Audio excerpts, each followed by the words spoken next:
Hi, welcome to Impact Talks by IIA, the official podcast from Indonesia Impact Alliance in partnership with the Indonesia National Partner.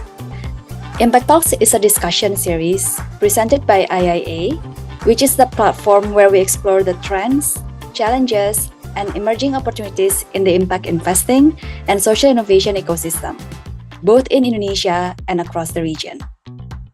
Through this podcast, we bring you diverse perspectives from practitioners, policymakers, investors, corporate leaders, and ecosystem builders who are working collectively to build a more inclusive and sustainable economy. In this fourth episode, we're diving into a topic that is increasingly shaping the future of corporate philanthropy in ASEAN, how corporate philanthropy is evolving, and how it can be more effectively supporting the social enterprises and impact investors. To help us understand what's evolving and what still needs to shift, and more importantly, how ecosystem players can work more strategically with these corporate players, we are inviting a very special guest, Kithmina Hewage, Senior Advisor at the Center for Asian Philanthropy and Society, or CAPS. Hi, Kithmina, how are you? Hi, Atika, and thank you for inviting me. Thank you for your time and looking forward to hearing your insights in your work, your recent work, I guess. Yes, we're looking forward to it as well, and thank you to IIA for having me on this podcast. Great. And I think before we start our discussion, also like to share with the audience. For this episode, we are speaking in English, but we will have the Indonesian translation for the subtitle. So feel free to later change the translation mode. Okay, so let's start with the very first context first. Maybe Katmina, some of us are new or like not really familiar with CAPS, so I think it's good for you to share what is your organization doing, and then what are the focus, and maybe also like your personal background, so then we can like move forward with more deeper discussion. Sure. CAPS, or the Center for Asian Philanthropy and Society, is a research and advisory organization. It's a non-profit organization, and we are headquartered in Hong Kong, but we work across 18 Asian markets. So our mission is to increase the quality and the quantity of philanthropic giving in Asia. And we try to do this by identifying and also disseminating best practices, models, policies, and strategies where the private sector is putting in resources to fulfill and increase doing good within the social sector in the region. Because we think that there's a lot of good and unique things happening in Asia that needs to be spotlighted more. And I'm very grateful to you for giving the opportunity to showcase some of these new strategies, new policies, as well as what could happen, potential recommendations moving forward in Asia. In terms of my personal background, I am an economist by training. I was born and raised in Sri Lanka, went to university in the US and the UK. I've been working in economic policy and political analysis for a while, and now I've been senior advisor at CAPS during the past 3 years. My work is mostly in terms of working together with governments, multilateral organizations, and companies to design and develop policy recommendations and other strategies in terms of how to engage with corporate philanthropy as well as the broader private social investment landscape. Thanks, Katmina. And actually, when we talk about philanthropy, in my personal observation, we see that the discussion around philanthropy and impact investment are starting to merge recently. But from your perspective, how does this look like in reality, and what are the major trends and shifts when we talk about this philanthropy and impact investment? Asia has a strong tradition of philanthropy, and the Asian people even though there's a lot of differences in cultures, the food we eat, the political systems, and so on, I think one very common theme is that we are a philanthropic society, and we give either through our religious organizations or personally or through our companies. So that has been true, I think, across the history. What is now changing and becoming more common is the professionalization of philanthropy. And that is happening at an individual level with more policies, tax incentives, and other policies coming through to encourage philanthropic giving by high net worth individuals and families. And this has happened particularly with the Asian economic growth over the past couple of decades. So as wealth increases, the funding landscape has also increased, and therefore there is more, I would say, structured philanthropy happening in the region. And secondly, as you mentioned, there is now an acknowledgement that philanthropy can happen through multiple different instruments. So it's not just traditional grant making, but there are other forms of philanthropic giving that can happen in the region as well. And impact investment is one of those instruments that can be used, where philanthropic money can act in different ways, and we can discuss this more as the conversation goes on, in impact investing as well. So there are different hybrid instruments that are coming through in Asia. And I think overall, this is particularly important because as our economies are growing in the region, including Indonesia, we need to find domestic sources for development finance. Yeah, I think you really touched the very important point of how to mobilize the domestic sources for this, right? And that goes to the next point around, like the situation where the major donor countries reducing their development funding. Hence, the importance of domestic capital source will be crucial. So, how do you see that geopolitics and the situation affects the Asian philanthropy strategy? And based on your research, maybe you can also share more about the changes happen because of that situation, or even there's any other factors that shift the behavior of the philanthropy organizations in Asia. I mean, I suppose the most significant geopolitical change when it comes to development finance in the region are the foreign aid cuts. We've seen that happen with the US as well as other OECD countries. So the UK has also, France, Netherlands, and several other OECD countries have reduced their foreign aid cuts. And this, of course, has created some anxiety within the region because although our economies have grown significantly over the past few decades, we still have development challenges that need to be addressed. There is still poverty, there is youth unemployment as a major challenge. Elderly care is an issue as our populations are growing in some countries in the region. And a whole host of other issues related to education, healthcare, and then of course climate change. Just last week in Sri Lanka and Indonesia, had to suffer through significant floods, and natural disasters and disaster resilience and response is also becoming a significant development challenge. So all of this means that Asian governments need to find money to address some of these issues, and the region can no longer depend on foreign aid.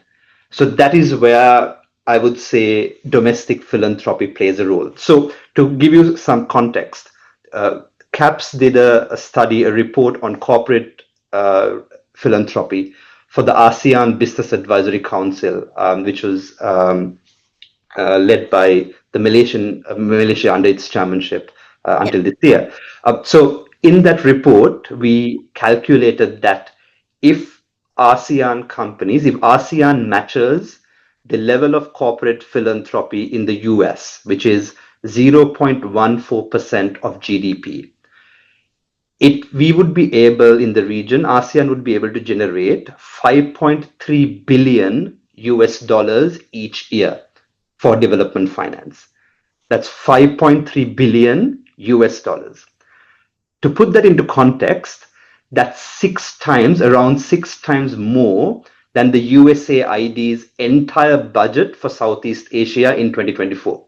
So when we talk about the effects of foreign aid cuts and how that affects the region, I think the solution is at home, and there is a path where domestic resources can be utilized to solve some of these gaps. Wow, that sounds like a sizable opportunity here. And Absolutely, yes. Yeah. yeah, let's deep dive into your research then, which is very interesting in highlighting the role of the corporate philanthropy. I think this is also like some feedback or learnings that we got on the ground, right? Sometimes there's still a lot of limitations or challenges in moving the corporate philanthropy strategy, like the CSR in this case, to go beyond grant making.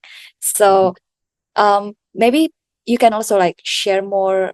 How do you first maybe like what kind of profile of the corporate philanthropy that you think can like mobilize the sizable capital that you just mentioned earlier, and how or what are the challenges for them to switch the effort towards like more impactful capital to the community? I think one of the most important parts of this conversation is that companies need to recognize that philanthropy has to be part of the business strategy as well, because there is a very clear overlap, particularly in Asia, where companies have a very strong foot in with the communities, and community buy-in is very important, and also many companies in Asia are family owned, which means that there is that link to community within the corporate structure itself. So by integrating philanthropy as part of the broader business strategy and then the framework, I think it gives a lot more scope. So traditionally, when we talk about CSR, for example, it's very kind of ad hoc. You use the word charity based giving, which is kind of, it's very isolated, and there's not much strategy going into it. But what should happen and what is happening in the region now is that companies are seeing that they have a role to play in the broader development of the country, and as a result, more strategic giving will multiply the benefits both to the company, their reputation, as well as their business interests, but also to the broader community and the country as a whole. So by integrating corporate philanthropy as a significant part of the corporate framework, that provides that kind of, think of it as more as community investment, right? So where we thinking of philanthropy as investing in the community, and that, I think, that mindset shift will then enable better giving and more kind of innovative thinking in terms of addressing the needs of the community as well. Yeah, and actually, what do you think the challenges for them to change that approach from this ad hoc CSR into a more strategic corporate philanthropy program?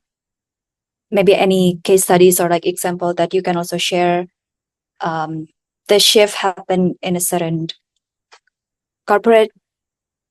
Anything? Yeah, so I think one of the factors is the policy framework.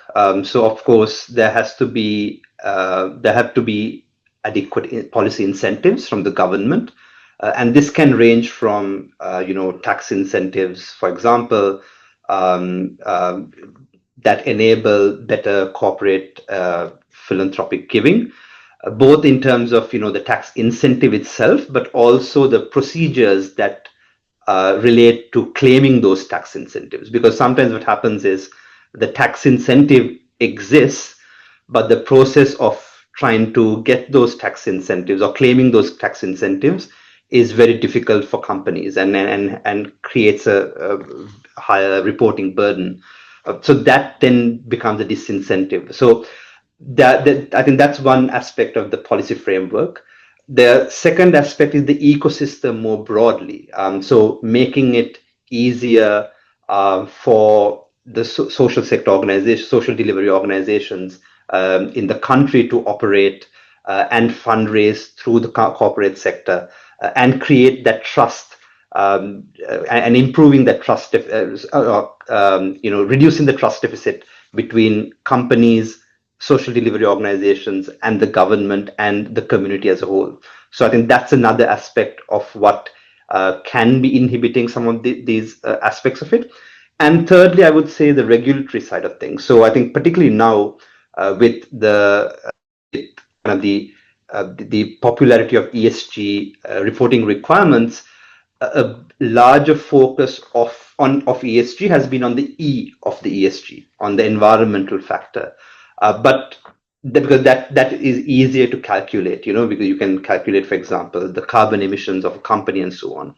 But from both a policy framework, but also from a company's framework, I think more can be done to emphasize more on the S of this and the community investment part of this. And that comes from the government as well as the company. So these are some of the things that I think need to align well across the board for corporates to do better.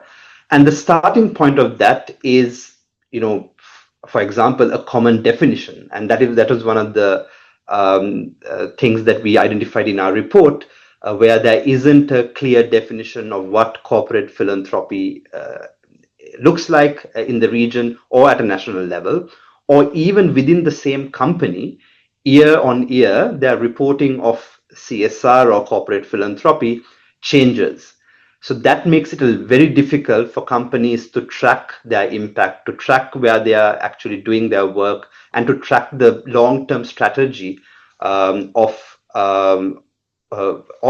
their philanthropic work. Right. So yeah, that's interesting. You mentioned about really like the importance of like tax incentives and also like disclosure, right? Mhm. So based on the best practice, maybe you also have some comparison on what happened in the other region.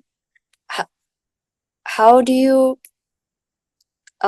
like compare this, and if there is any like one example of a good practice that you can also share, maybe that can be helpful for our audience as well. Let's refer to like the policy framework in certain market and so on. I mean, each to their own in a way, right? So every country has its own unique challenges, and I'm not advocating for a single market regulatory system to be, just come and implemented in Indonesia, for example, because Indonesia has a very unique set of circumstances that will be different from another country in Southeast Asia. But I think there are certain things that can be kind of looked at. So, for example, Indonesia has a positive list when it comes to tax incentives. So there are particular areas in which, for which tax incentives are given. So certain sectors. One sector that is not included at this point in time is environment. So that is, I think, an area where things can improve, where the tax incentives or the sectors where tax incentives can expand to should cover all the development challenges that countries face, and we know the effects of climate change and the environment as a whole. So that is, I think, one aspect of it.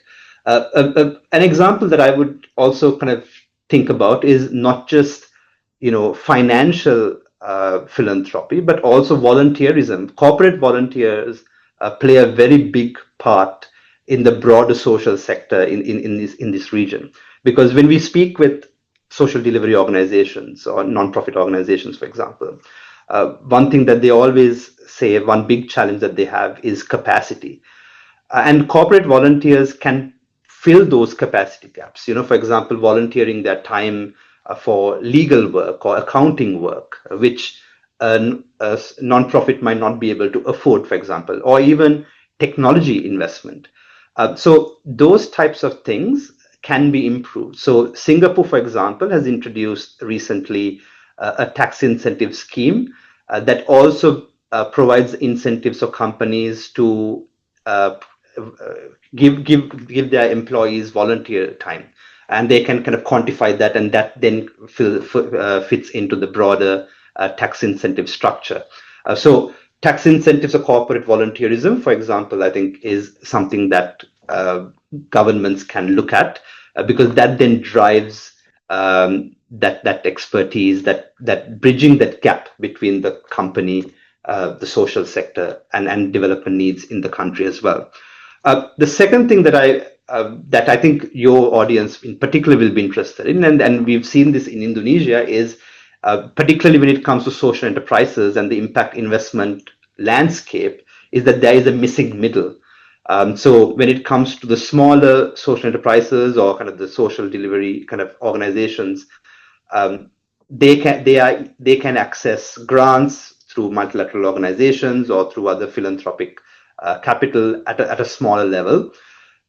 And the larger ones can access market capital, but there is a missing middle, usually between around the US dollar 50 to 250,000 range, where those types of funding is difficult to access for some of these social enterprises, and that requires patient capital. That requires hybrid instruments where usually, for example, there's some form of philanthropic capital underwriting the risk and providing that patient capital so that the investment can take place, and the social enterprises can also think about the impact that they have, instead of struggling to always find returns within a 3-year time horizon. So I think this is also an avenue, kind of a space where more can be done, and that is not just through the government, but rather also through the private sector and the financial mechanisms that can be offered to the ecosystem. Thanks. I think you've been emphasizing then the importance of this cross collaboration, right?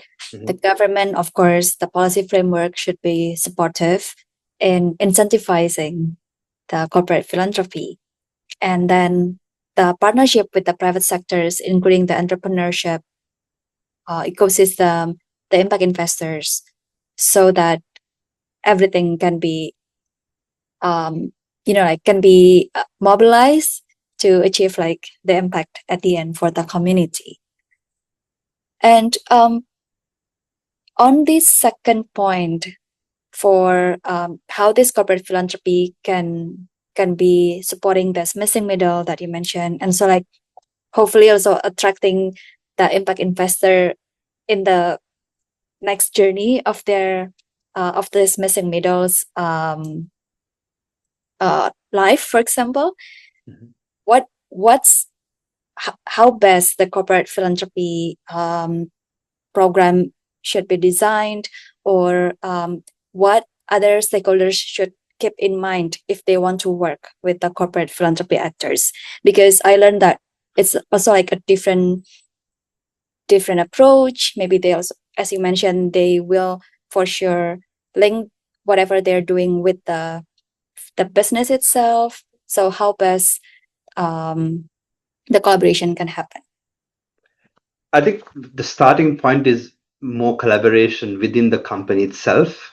So sometimes what we hear is that the CSR team or the philanthropy arm, the foundation of a company, is almost isolated, and they work within like tight budgets. Whereas if there is better collaboration between the philanthropic arm of a company, together with the investment, together with the marketing department, together with the R&D department, and the management.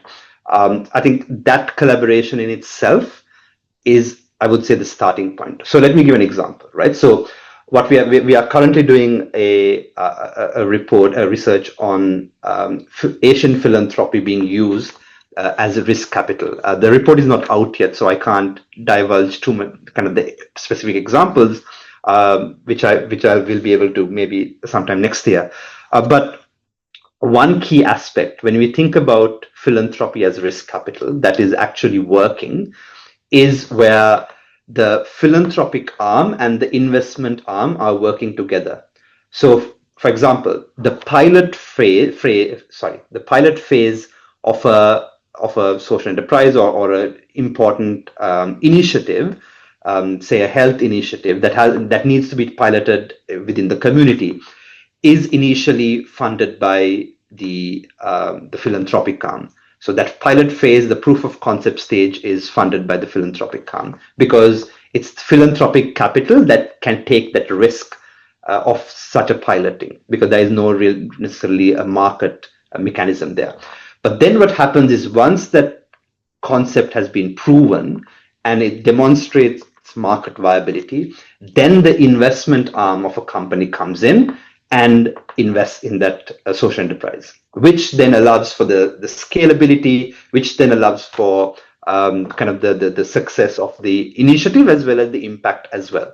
So I think this demonstrates, and this is happening in Asia. It doesn't happen very often because still I would say that the philanthropy component and the investment component tend to be siloed in many instances in Asia. I think that is one thing that needs to change, that there needs to be better communication and coordination between these two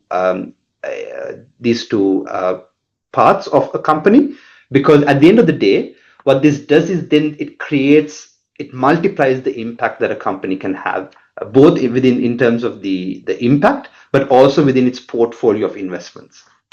That's interesting. And for that kind of, like sometimes it's new for some corporate, right? Like to then have this different way of philanthropy, giving. And you also mentioned the investment arm, even like in Indonesia, at the end, the CVC is not as dynamic as expected, but we see that growth as well.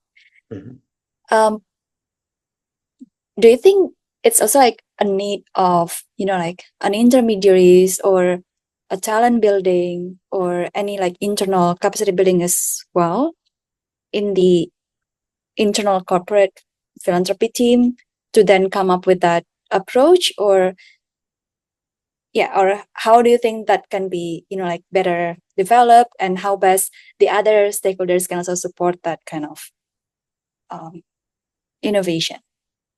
I think the best kind of success stories, there is usually leadership. The leadership themselves tend to take that initiative, and I think that is important because in kind of an Asian context, corporate leadership is important. And as I mentioned earlier, many conglomerates, for example, about 75% of conglomerates in Asia are family owned, which means that then that the family structure plays a role in the broader scheme of things for the company. But you're absolutely right when you say that intermediaries play a very important role as well, because I think overall what helps is when you have a strong ecosystem for impact investing, and without the elements and all the stakeholders having a say and having that capacity, it's going to be difficult, both from the regulatory standpoint to the implementations.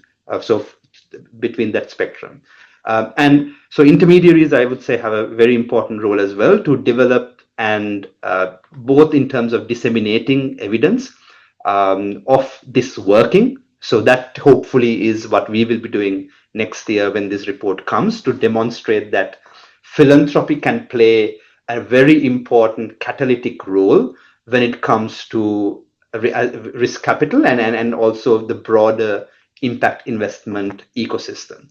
So I think there needs to be a lot more discussion of best practices and success stories in Asia.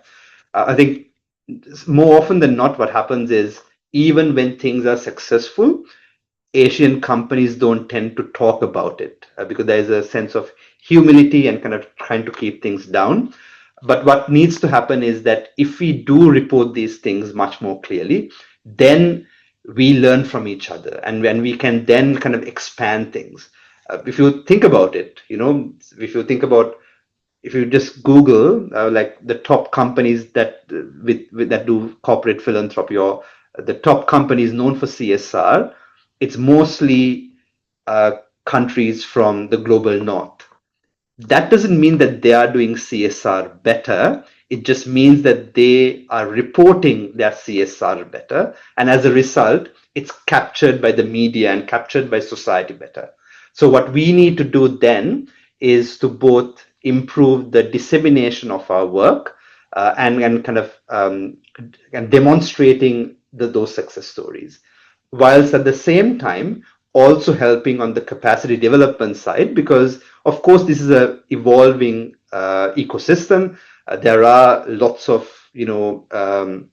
capacity gaps across stakeholders, both from government to companies to non-profits on the ground as well. So that also needs to happen, and then that I think I would say that is where intermediaries can play a big role. That's a good point. I really agree on your angle about this communicating or like disseminating the best practice. I think that's really important because at the end, to change the behavior, we also need to see what has been done, right? Mhm. Success story is one, but sometimes the failure, we also need to learn like the lesson learned and yeah, and all of this inspiration. Absolutely, yes. Great. And now we are on the last part of our discussion. So if you can have closing statement to, like to emphasize this corporate philanthropy potential, especially in supporting the impact investment and the communities. Maybe you have tips or like call to action for the stakeholders how to like to push this opportunity. Sure. I guess my first call to action should be asking your audience to read our report. uh, For sure, we will share the link. it's available on our website. So if you go to caps.org, you'll be able to find our report on corporate philanthropy in Southeast Asia. So because it gives a very big, broad picture, comprehensive picture about the policy drivers, the ecosystem enablers, some of the CSR spending trends, the corporate philanthropic spending trends in ASEAN, and some recommendations both to governments and companies as well. But more specifically to the companies, what I would say is start by reporting your corporate philanthropic activity more consistently. Have a set of guidelines that are or a framework of how you want to report things. So, for example, what are the sectors that you're engaging with? How much money is being put in? How many beneficiaries are you supporting? And geographic scope, for example, and other things that are relevant to your company as well. For example, in terms of how does this link things like linkages to your supply chains and so on. Because a lot of companies that have succeeded in doing this usually leverage all aspects of a company. So, and by having consistent reporting guidelines and frameworks, that I would say is the starting point for companies. The second is explore different instruments of giving. It's not just traditional grant making that is available to you out there. There are other aspects of it as well. So there are traditional grants, which is on one spectrum, and then there are, of course, I would say impact investment when it comes to the philanthropic kind of spectrum as well. But then you also have impact first investments, you have hybrid finance instruments, you have blended finance instruments, and you have a range of other instruments and tools that can be utilized. And it doesn't have to be something that that is popular in the media. It's something that can be tailored to your own needs. So come with an open mind when you think about impact and engaging with that impact. And the third thing is, I would say, particularly as we think about ESG reporting and kind of ESG more broadly, focus also on the S of the ESG. And because that is going to be a critical factor, especially as we move forwards. If we don't address some of these development challenges in our countries right now, that's going to be creating a lot of risk, long-term risk for your business operations as well. And we've seen that with social unrest, protests, and so on, right? And as well as natural disasters and how that affects us as well.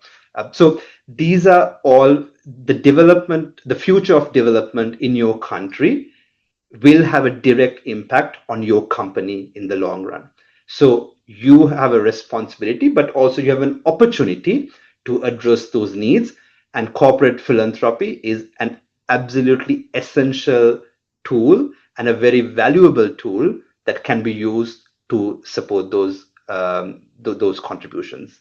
Thanks a lot. That's such a powerful call to action, especially on the focus on the S and exploring this spectrum of instruments. I think that's really, it's going to be like a different discussion on its own, I guess. We can have a separate podcast episode on that. Exactly. So, and we're really like looking forward for your next report. So please keep us updated on that. Sure. Thank you for having me, Atika. Thank you so much, Kithmina, for sharing such valuable insights. And to close this podcast, so yeah, today's conversation really highlighted how corporate philanthropy in ASEAN is entering a new phase. And as we heard, there's huge opportunities for corporate to connect with the social enterprises, impact investors, and the whole stakeholders in addressing the community problem and to work together more strategically, create a better alignment, and ultimately unlock more sustainable funding for the social initiatives. For those of you listening, we hope this episode helps you see corporate philanthropy not just as a compliance exercise or a traditional CSR model, but as a powerful connector, one that can strengthen the pipeline for impact investment, support innovation, and enable more inclusive development across the region. If you're interested in exploring CAP's research or want to discuss more, we will share the links and additional resources in the episode description. And thank you again for listening. Don't forget to follow our podcast on Spotify and YouTube and stay connected with us on LinkedIn for our updates, insights, and even feel free if you have some recommendations for the next speaker on the episode. I'm Atika and we'll see you in the next episode. Thank you so much and thanks Kithmina for sharing your valuable insights with us. Thank you for having me. Thanks.